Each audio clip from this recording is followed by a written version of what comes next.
শ্বশুর বাপিরে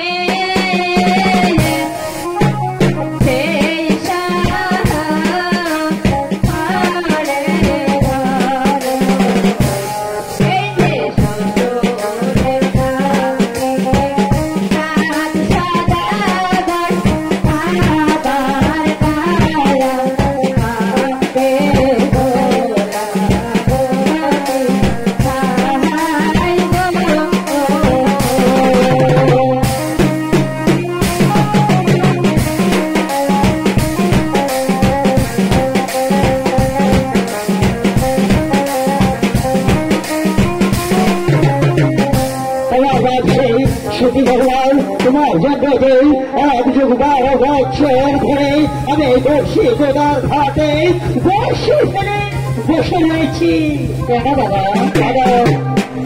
তুই তো জানবে না, কারণ আমি শুনেছি সতী ভগবান এই পথ ধরে আসবে, তাই আমি এই বর্ষি গোদার ঘাটে আমি বর্ষি ফেলে বসে আছি।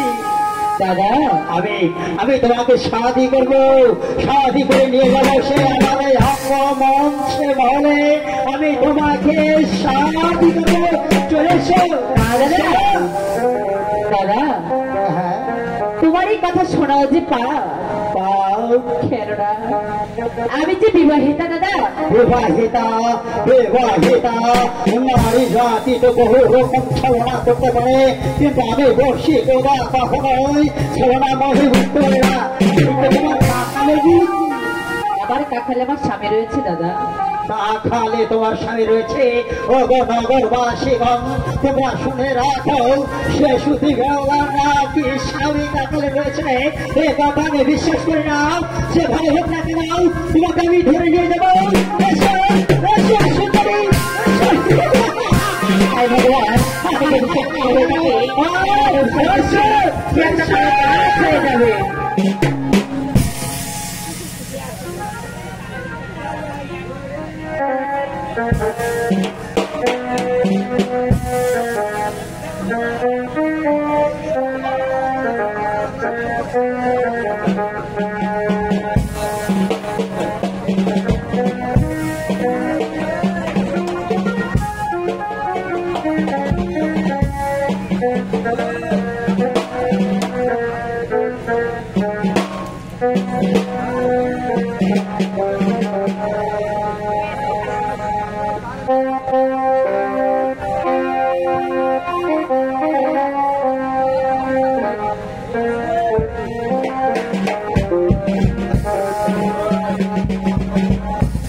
যাবে ভগবান আর কতদিন দেবে দেব মহাদেবে বস্ত্র আমি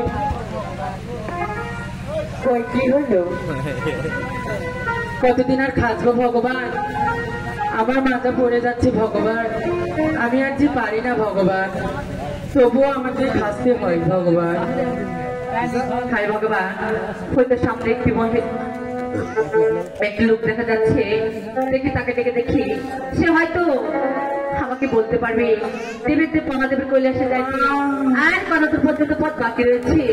মাসি মাসি কে কে আমাকে মাসি বলছে? একটু চেয়ে দেখো তো মাসি।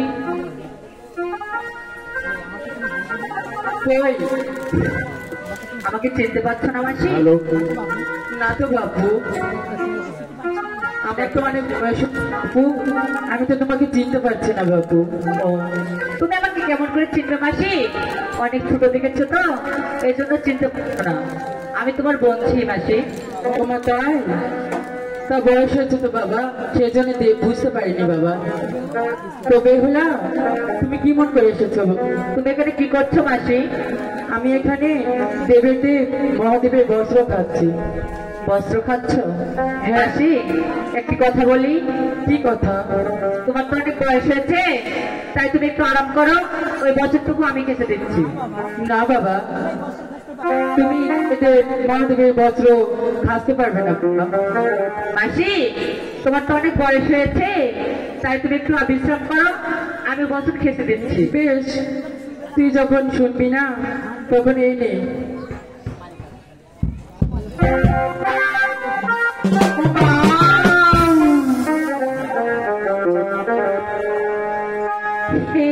যে সব সখীরে কাপড় খাসে রে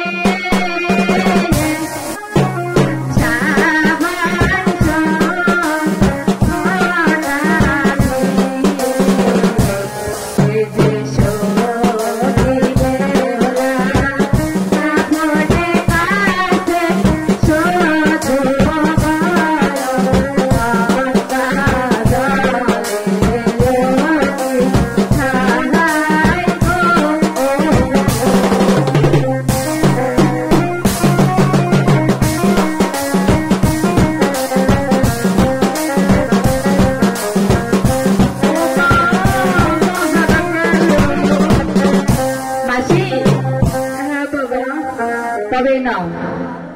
ও মা, মাথাটা গেল মা।